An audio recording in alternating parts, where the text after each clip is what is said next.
So today, let us do the natal chart of Jim Morrison, because why not? Um, we also share uh, a ridiculous amount of synastry. So I think I can commune with this chart pretty decently. If you are an astrologer, the first thing you will see are the nodes of the moon on his ascendant and descendant. So essentially, bang on. South node Aquarius in the 12th, just rising above his ascendant. And the descendant, it's just bang on. 9 degrees north node on his 1251 descendant in Leo. And if you're aware right now, this is the axis that is being activated as I'm doing this talk. July 17th, 2026, by Pluto in Aquarius, Jupiter in Leo, which are now forming a opposition in the sky, right at Morrison's chart, right at this early degree range of Leo and Aquarius.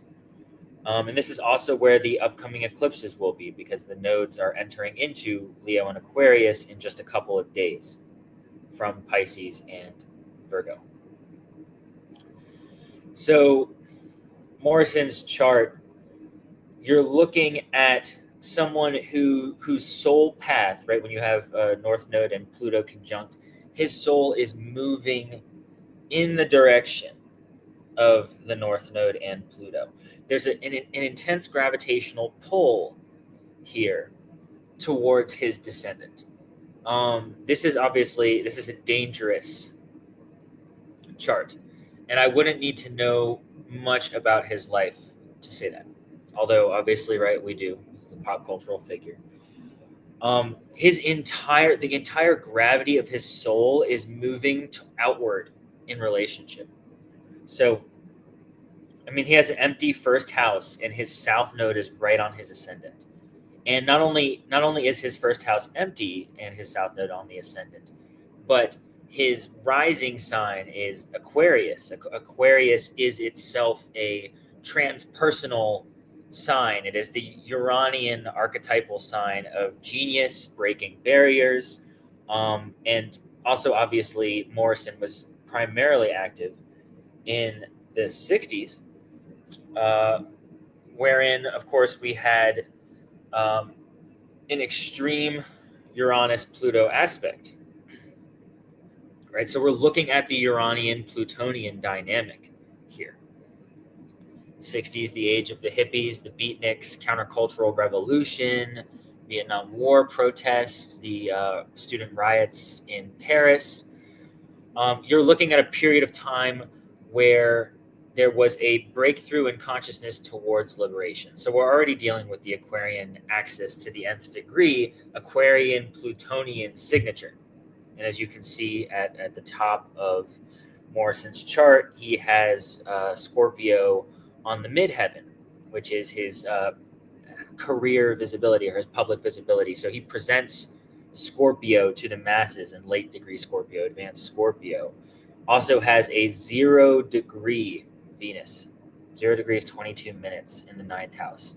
Morrison's entire value system, right? The economy, the aesthetic economy that he presents to the world is Scorpio Venus, which is the underworld Venus. It's the Persephone Venus.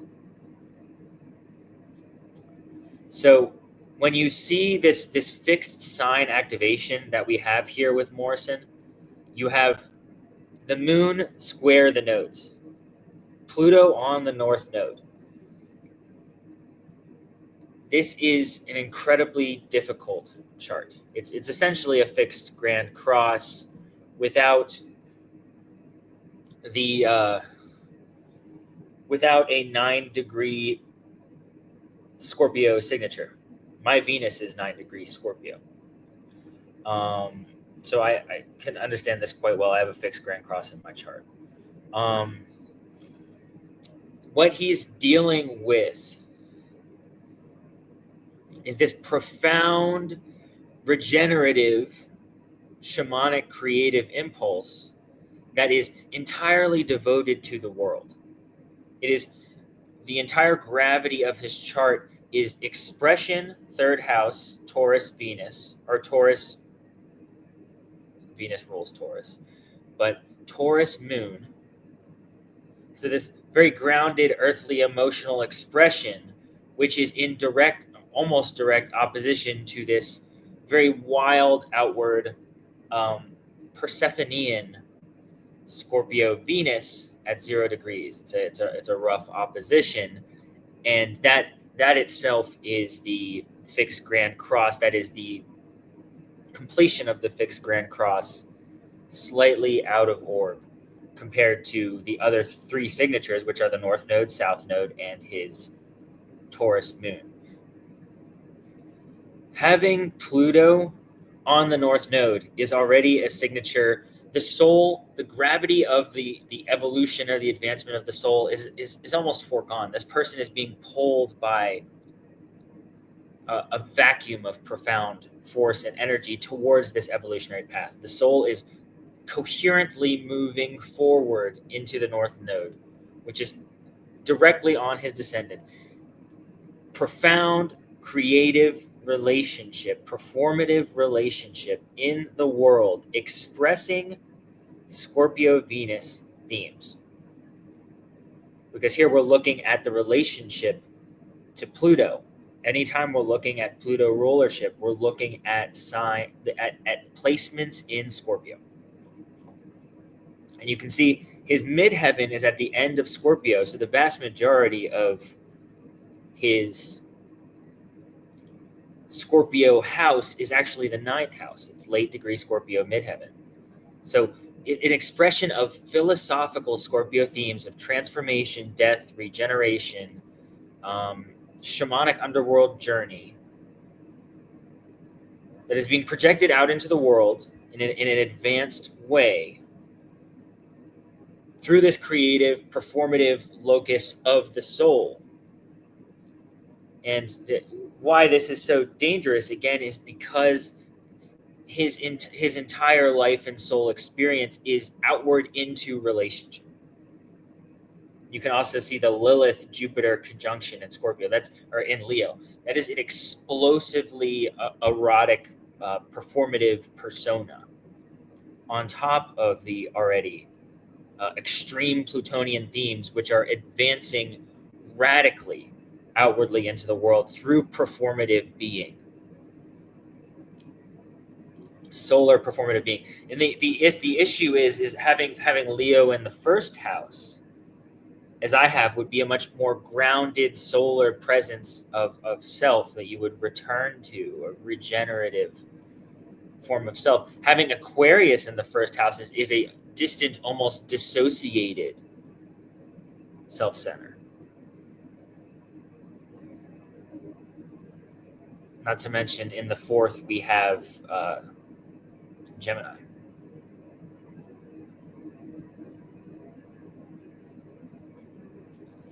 What are some of the other themes I want to tackle here? I mean, we have the Uranus-Mars conjunction in Gemini, both of which are retrograde. The experience of knowledge is the bedrock of the perception of the self, and the experience of knowledge is retrograde, and it is radically, it is a breakthrough of the masculine force in opposition to his sun in Sagittarius.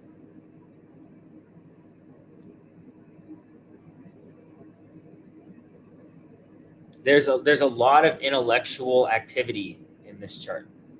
And the intellectual activity is tinged predominantly, again, when we look at rulership, when we're looking at Aquarius, we're looking at Mars, we're looking at the sun, we're looking at Pluto.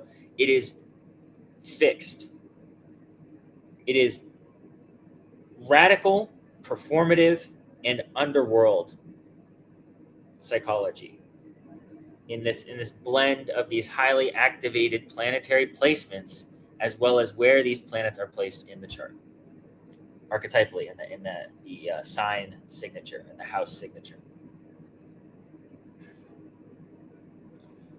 So you're looking at a soul whose mission is presenting this outwardly in the world. And having Uranus and Mars in the fourth house is very disruptive.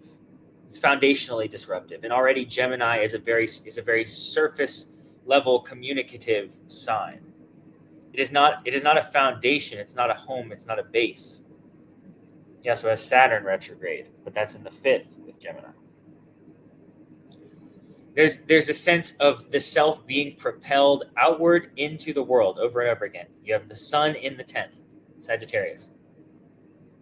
This is an adventurous, philosophical, solar personality, which is being expressed outwardly in the world.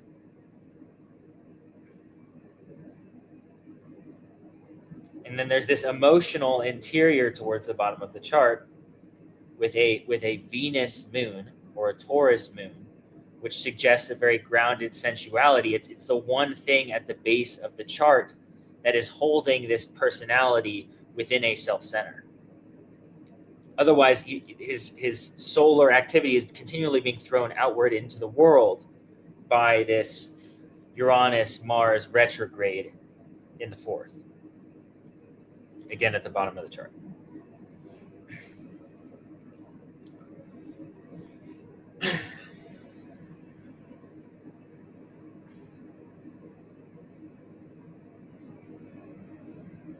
We have a really strong 0-degree sextile between that Venus at 0 degrees in Scorpio and his Mercury at 0 degrees in Capricorn.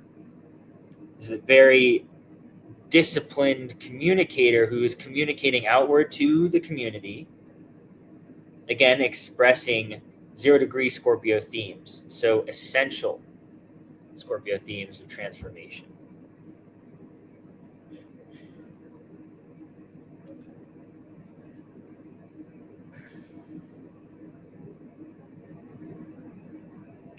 And again, right, when we're talking about this fixed sign activation, again, Mercury is in the 11th house.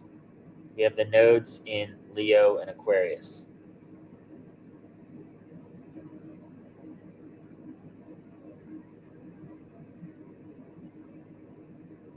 Eighth house, we have Neptune in Libra.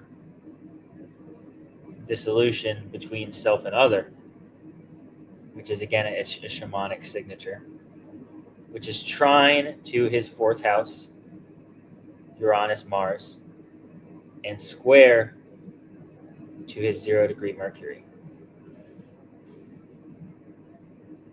But primarily when you're looking at this chart, you're going to continually be drawn back to this North Node Pluto activity directly on the descendant.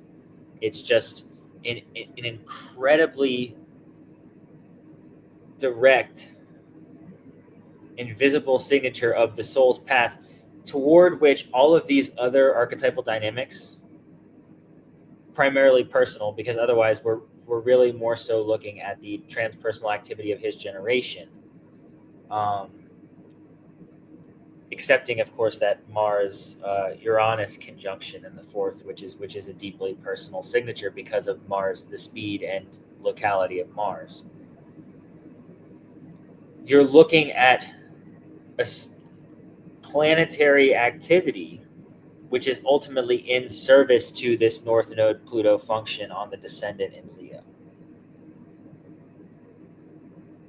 When you have a signature that strong in the chart, on the angle, North Node Pluto conjunction, within less than a degree, because the node is 925 and Pluto is 834. You're basically being given the key to the chart. And then you have the moon obviously square the nodes. So this is the point of resolution.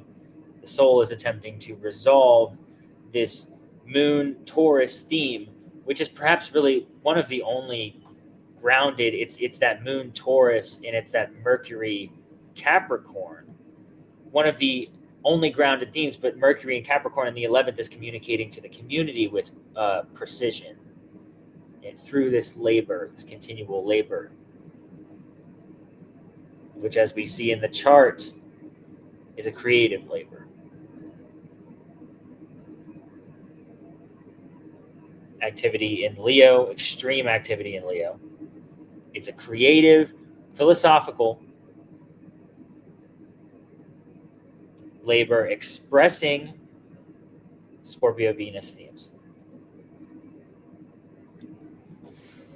But you see that the soul is attempting to resolve this foundational, it's communication of the emotional center, the real embodied emotions of the individual. And when you look at this chart, you can see that in itself is, when we're looking at the seventh house is split in half. There's the Leo activity directly on the descendant, which is a highly active tensile point. And then further up in the seventh house, you have 15-degree Chiron in Virgo. Wound of perfection in relationship.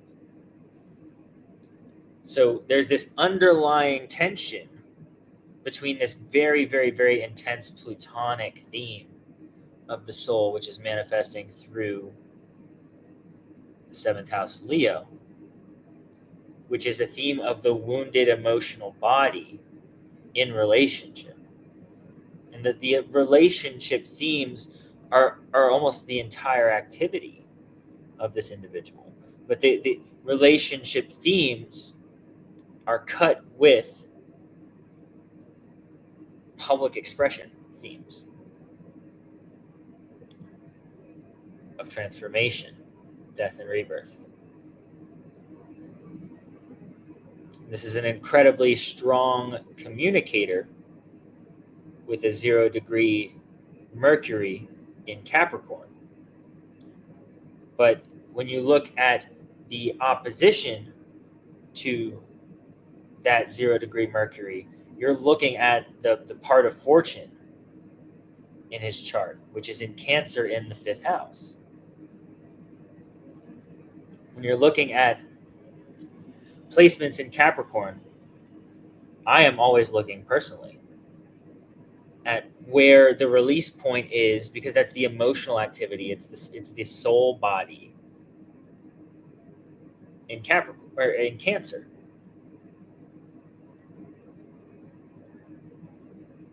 So these are creative, emotional expressions of the self. But the question, furthermore, the soul is very clearly moving towards this plutonic Leo expression in relationship, performative activity, which is cut with extreme Lilith themes. But the unreconciled aspect of the soul's evolutionary pattern and evolutionary growth is the moon Taurus, moon Venus, which, again, when you look at what is square the nodes, that is a direct square to the nodes. That is within a degree. But you also have the 0-degree Scorpio Venus, which is opposed to the moon and also square the nodes within a 10-degree orb. So you're also dealing with these Scorpio Venus themes of a so-called fallen Venus, which is the Venus which journeys into hell, to understand the transformative essence of the soul. This is deeply intertwined with the Pluto node pathway.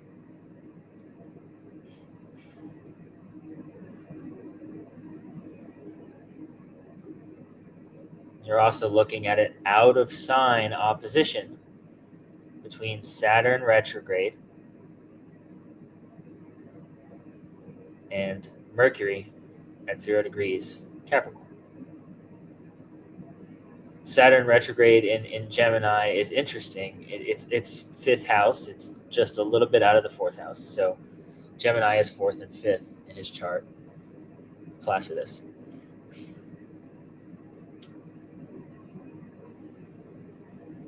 There is a internal construction of the manner and method of communication, which is the point of struggle or the point of tension with expressing outwardly with precision and structure, right? Because Saturn again rules Capricorn, so this is actually a we have a mutual perception here with Mercury and Saturn. It's a point of tension, not necessarily of struggle, because of just how strong that mutual reception is between Saturn and Mercury in the chart. Expressing that inwardly generative method of communicating knowledge. Sagittarius Sun in the 10th. Scorpio midheaven. To the community. So this is a soul whose archetypal function is so bound up in relational communication that the center of self is the evolutionary point, the point of problem, so to speak. That the one second.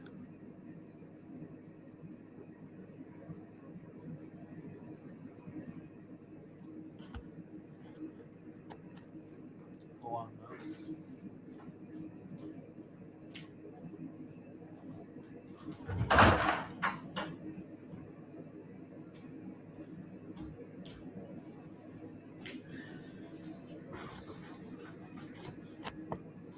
So the point of problem. Oh, I lost my.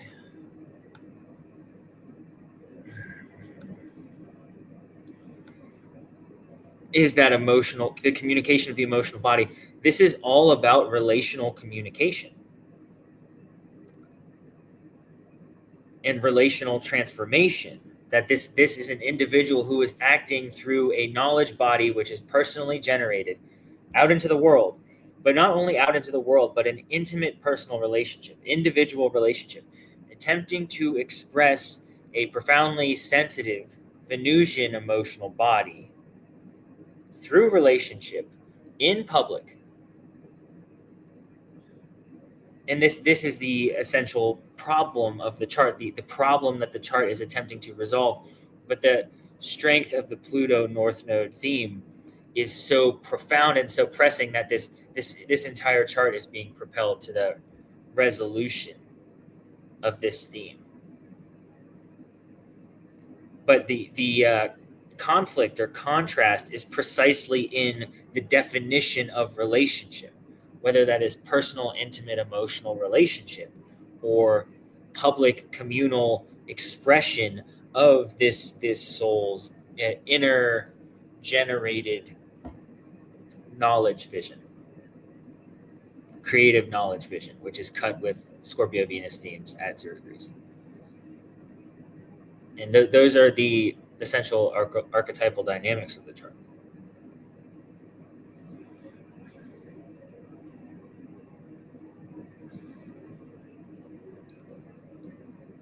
So you're gonna see here again the first thing that you'll see is that North Node Pluto on the descendant square the moon. But before I even see that moon square, I see the 0 degree Venus when I'm reading for Pluto, right on the cusp of that 9th house. The 9th house, which is also his midheaven, late degree midheaven.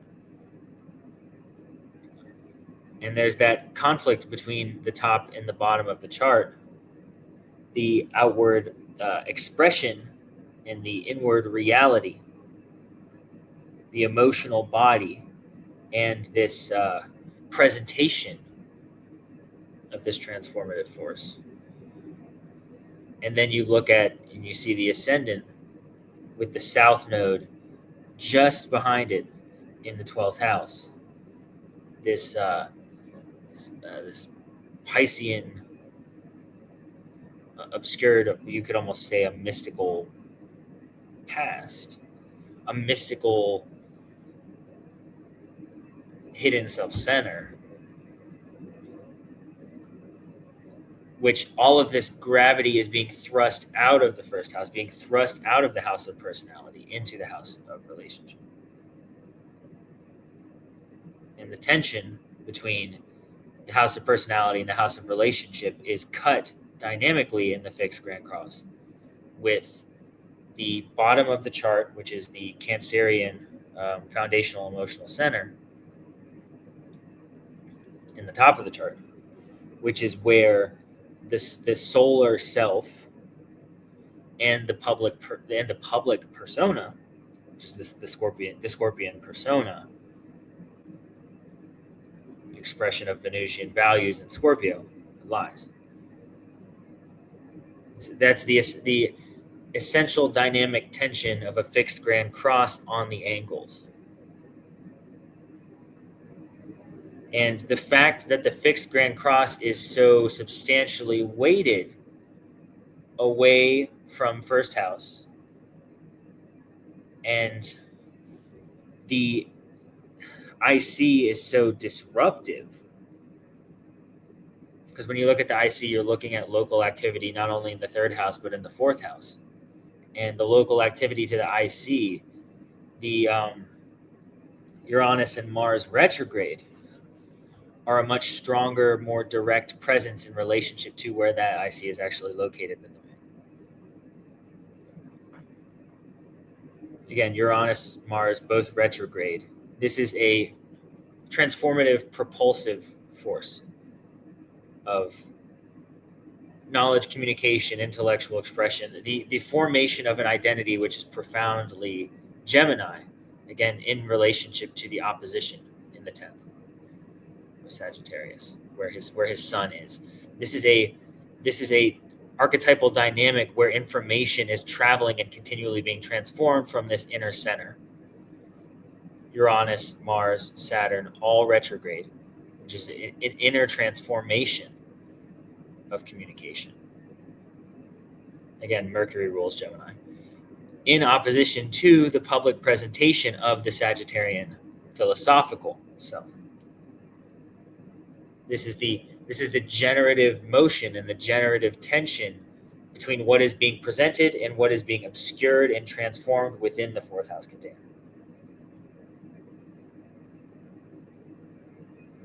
And this activity is in direct relationship to the moon square to the nodes. This is local activity. So you're looking at a constellation of an individual in the natal chart, Jim Morrison here, whose entire personality, again, not only in terms of the transformative solar activity on the Sagittarius Gemini axis, but in terms of the fixed grand cross activity on the angles, this personality is so predominantly gravitated towards, you could say, an alchemical transformation of the self toward the outward performance, which is both solar and plutonic, which is the paradox of having Pluto on the north node in Leo on the descendant. It's both solar and plutonic. Again, 0 degree Venus in the 9th, midheaven Scorpio. And almost entirely absent of a foundational grounded inner self, which is the dynamic of the moon square the nodes within 1 degree. That is the grounding, emotional grounding of the chart. But again, the moon is that's ruled by Cancer. That's not a fixed presence. That's a shifting ground, even in Taurus. Moon in Taurus is a shifting ground.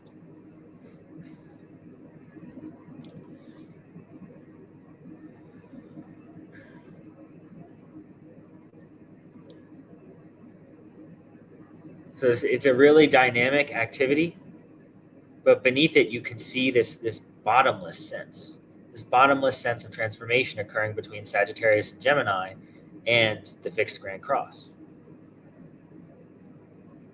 And this bottomless sense is precisely what produces the mystical personality. Perception of mystical depth and the performance of mystical depth, because there actually is no central grounding presence. When you look at the fixed signs, when you have Mercury in Capricorn, which is structural, but that's in communication. You have Venus, 0 degrees Scorpio. That's a fallen Venus on a journey to hell, which is the transformative archetypal presence in relationship to the North Node Pluto in Leo, which is which is with, in the sign conjunction, an explosive Lilith thematic.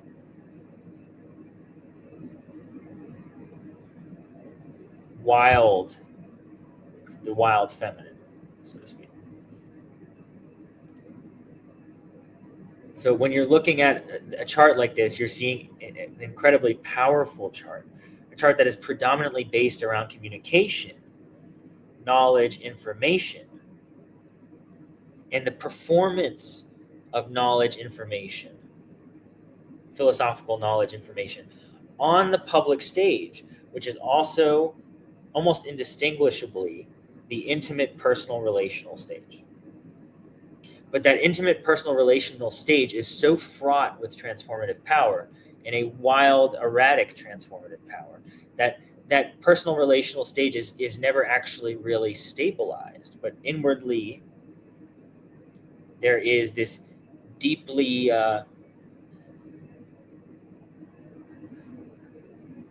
Venusian emotional presence.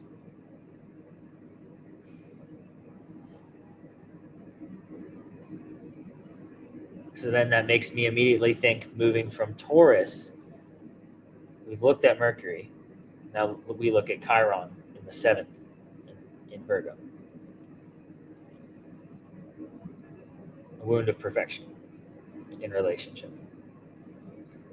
So you can see this inner emotional wound, which is attempting to be expressed and purgated and transformed simultaneously, indistinguishably, on the public stage of performance and the intimate, individual, person-to-person relational stage.